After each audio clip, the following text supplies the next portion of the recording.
Ang pagkanta ay dapat laging nagmumula sa ating puso.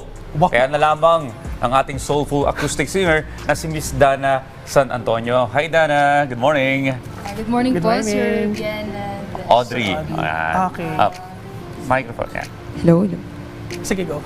Alam mo, Audrey, itong si Dana kasi ay mahilig mag-cover ng mga kanta. So, Dana, ano yung pinaka-favorite mo na na-cover mo ng kanta so far?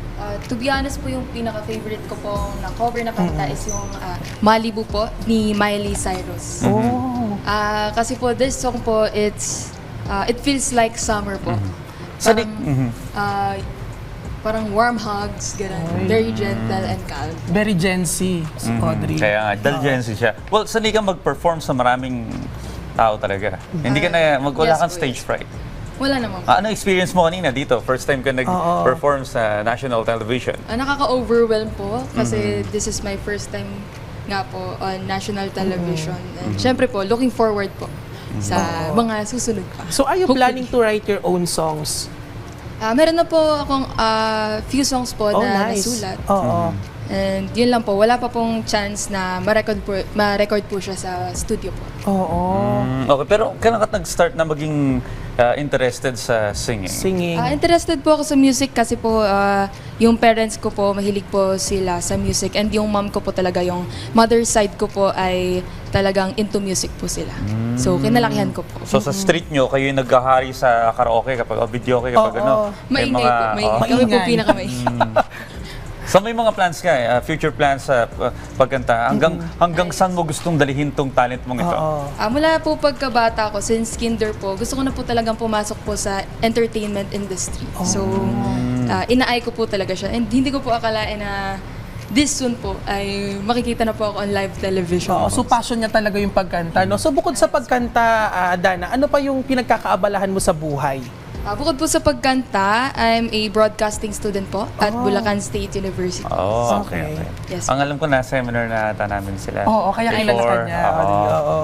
Well, lastly, no, imbitahan mo sila. Baka may mga social media pages ka na pwedeng i-follow ka ng ating mga Cars page. Yes.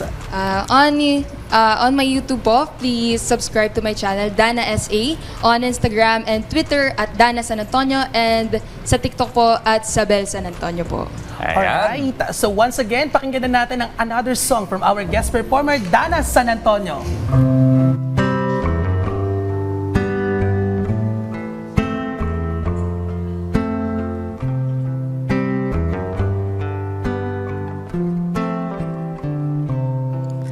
When I find myself in times of trouble, Mother Mary comes to me, speaking words of wisdom, let it be.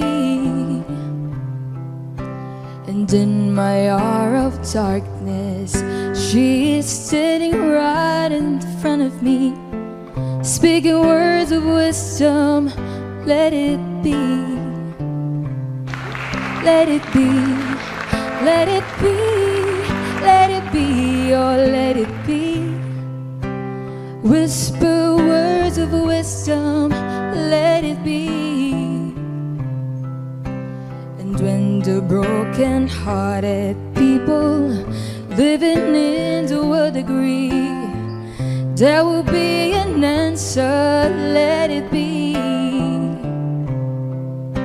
For though they may be parted, there is still a chance that they will see. There will be an answer, let it be.